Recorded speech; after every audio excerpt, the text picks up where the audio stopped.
Oiga, productora, quiere que lo presente hoy como el cuerpo celeste. ¿Sea seria? ¿Esto qué es? Me dejó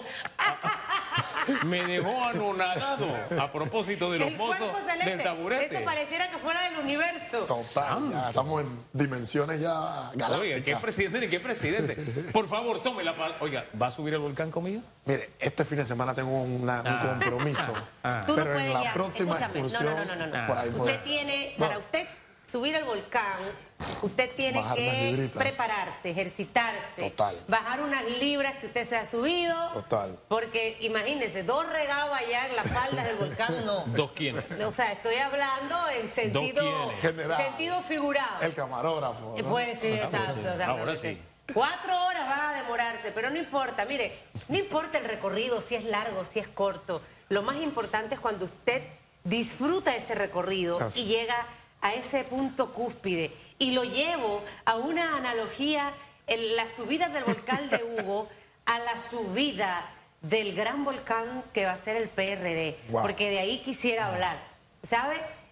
Vivimos 10 años de una desunión del colectivo político en el momento en que Juan Carlos Navarro y Balbín Herrera se disputaban la candidatura para correr como figura presidencial. Costó 10 años, mi querido Jan. Es que ahí hubo promesas que no se cumplieron Sí, a propósito. Costó 10 años y hubo mucha campaña sucia, mucha campaña escandalosa. sucia. Sí.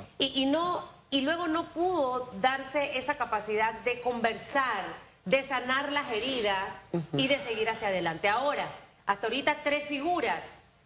José Gabriel Carrizo, actual vicepresidente, Cristiano Adames, presidente de la Asamblea Nacional, y el señor Pedro Miguel, que enfatiza su campaña en la propuesta de eliminar el clientelismo y otra de las propuestas, revisar todas las concesiones que hemos dado a lo largo de todos los años para darle más valor a lo que nos pertenece a los panameños. Totalmente, coincido enteramente con tu introducción y buenos días, mi querida Susana Elizabeth, mi querido Hugo Enrique, buenos días a nuestros queridos y fieles televidentes, radioescuchas, a las personas que nos siguen a través de las plataformas digitales y a nuestro maravilloso equipo de producción que nos permite estar un día y una semana más con pasión, análisis y objetividad. Y hay que partir de un hecho claro, el mayor rival y el mayor enemigo que tiene el PRD es el propio PRD. El problema del PRD no se encuentra en la oposición, no se encuentra en la libre postulación, no se encuentra en los independientes, no se encuentra fuera de ningún escenario. El peor problema que tiene, que ha tenido, y es lamentable decirlo para quienes profesan dicho colectivo, es el propio PRD.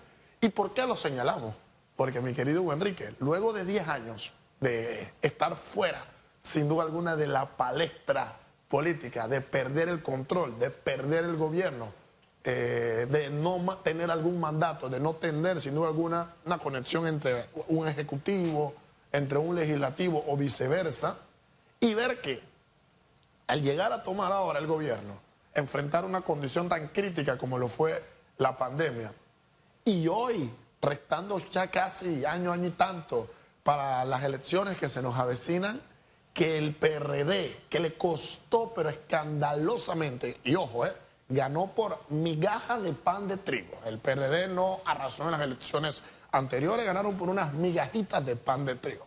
Y ver que a estas alturas no logran coincidir criterios, no se encuentran entrocados y no se encuentran alineados hacia una visión política partidista en cuanto al crecimiento del país, no deja de manifiesto un solo tema, mi querida Susana Elizabeth: la carencia y la falta de una ideología dentro del propio colectivo es el que lo tiene a la puerta del fracaso político en el cual se encuentran, a tal punto que ahora hay distintas ramificaciones que han tenido que surgir para supuestamente salvar los problemas que tienen dentro de la propia casa.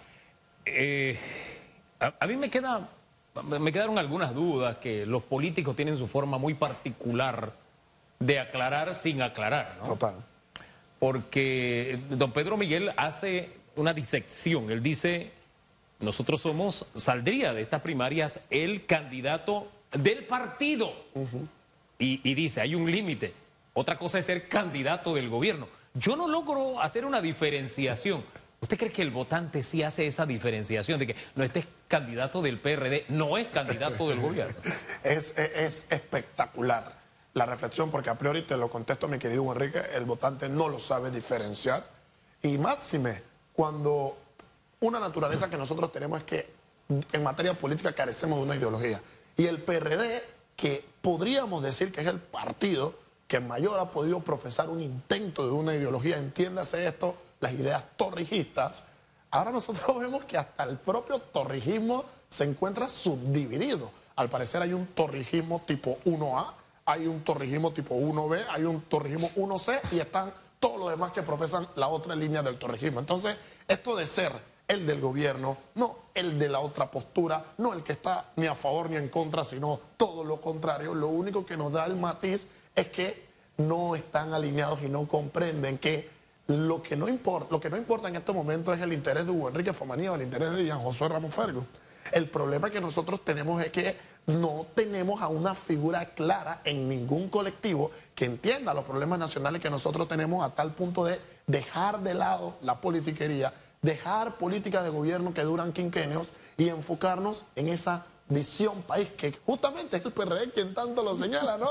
Pero quien dice que hay que tener una visión país a 2030, 2040, 2050, carece de las herramientas y de las personas que pueden entrar a la puesta en escena para enrumbar esa propia visión que ellos señalan necesitamos. Es que hay como una especie de deporte nacional entre muchos políticos, fíjese que no digo todos, sí, muchos políticos, es el hablar mal de otros, exacto, de lo que hacen los otros, y de decir que ellos van a hacer lo que no hicieron cuando estuvieron en gobierno. Totalmente. Entonces, esas dos taras creo que le afecta a esos políticos, máxime que no nos dicen, espérate, el problema del país es la falta de empleo formal.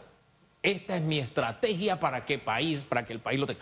No es que voy a ir a aprender lo que vamos a hacer o vamos a hacer una consulta o que... No. Esta es mi estrategia. Y más allá de yo sé cómo hacerlo. No, espérate. ¿Qué vas a hacer y cómo lo vas a hacer? Esas dos preguntitas como que no están dentro de su vocabulario. Total. Mi querido Hugo Enrique, aunado a este señalamiento que haces, es importante algo que va a ocurrir en el PRD. Y yo quiero ir viendo cómo se va a desarrollar toda esta maniobra. ¿En qué sentido? Mi personaje histórico favorito, quienes nos siguen saben que yo soy un gran admirador del Julio César, de la antigua Roma, y Julio César en alguna de sus batallas pronunció aquello de divide et impera, divide y vencerás, que una manera de ganar técnicamente, de manera estratégica, es permitir que exista una división dentro de un mapa. Yo hago que los votos se dividan y bueno, yo con una masa, con un numerito X, puedo ser quien triunfe. Yo soy el criterio que las elecciones generales del país van a verse reflejadas en un divide y vencerás. Pero vámonos primero al PRD.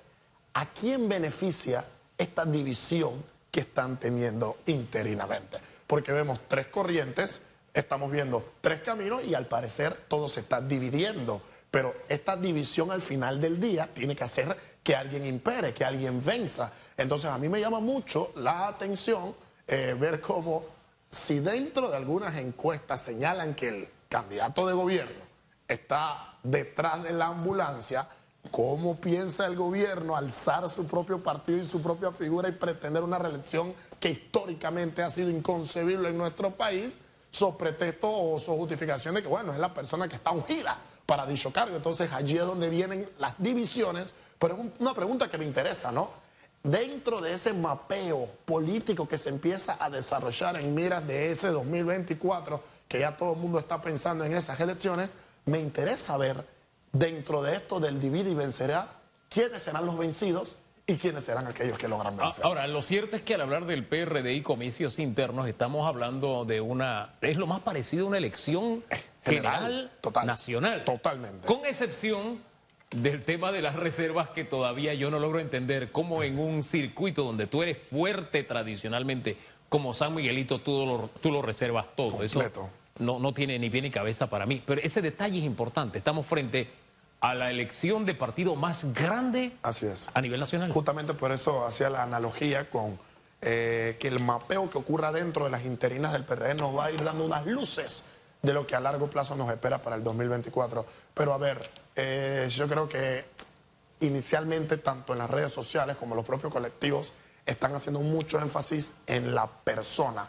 ¿Quién es la persona que va a correr como alcalde? La persona que va a correr como diputado. ¿Quiénes son los que van a correr? ¿Quiénes son las personas que van a correr a la presidencia? Y nos estamos olvidando del proyecto que debe tener esa persona para cumplir con las expectativas que tenemos nacionales. Y creo que mientras sigamos viendo al sujeto, mientras sigamos viendo al tipo e inobservemos e ignoremos realmente cuál es esa chicha, cuál es ese contenido, cuál es esa información y esa propuesta nacional para resolver todas las crisis que tenemos. ¿Qué va a pasar con el tema minería? ¿Qué va a pasar con la Caja del Seguro Social, con el Ministerio de Salud, con la educación? ¿Qué va a pasar con nuestras espectaculares calles en todo el país? Entiéndase el nivel sarcástico. Entonces, estamos dándole mucho énfasis a quién es el que va a correr y no estamos dándole una atención a qué es lo que me va a aportar o qué es lo que me va a dar. En la medida en que sigamos priorizando al sujeto y al tipo por encima de lo que interesa, que es la realidad nacional y la visión país que tenemos que desarrollar, vamos a seguir teniendo la misma película, lo único que van a seguir cambiando son los actores. Y aquí tenemos que agarrar el tablero, darle una vuelta de 180 grados, cambiar a los actores sin importar quién sea, pero que vengan con una misma visión, con una misma línea. Oye, ¿y esa línea cuál es? El beneficio del país a corto, mediano y largo plazo. Esperemos que luego de todo este proceso que va a culminar en junio de este año, Así es. tengamos a un PRD robusto, fuerte, capaz de poder curar las heridas que ojalá sean pequeñas de aquí hasta junio, para que podamos tener una contienda electoral de nivel. Sí. Creo que es lo que merecemos los panameños. Muy potable. Y al final ya nos falta poco. Mire, ya estamos entrando en marzo, ya tercer mes del año. Cuando vamos a ver se nos acabó el año y tenemos que ir preparándonos como ciudadanos para elegir bien, hacer ese trabajo a conciencia de ese backstage. O sea, yo lo voy a hacer de esta manera y esta es la forma. Bueno, pero ¿lo ha hecho antes? ¿Cuáles son los resultados que ha obtenido anteriormente? ¿Y bajo qué condiciones lo hizo antes si es que tuvo la oportunidad de hacerlo antes? Porque una cosa es que usted siembre y coseche y otra es que usted llegue solamente a cosechar. Todo eso usted tiene que tomarlo como elemento para llegar a una conclusión, a una decisión. Cuerpo celeste. Ay, no, eso de cuerpo celeste no me gusta. La niña quiere que le diga así hoy. Siento como De pasiones vivimos los seres humanos. Walter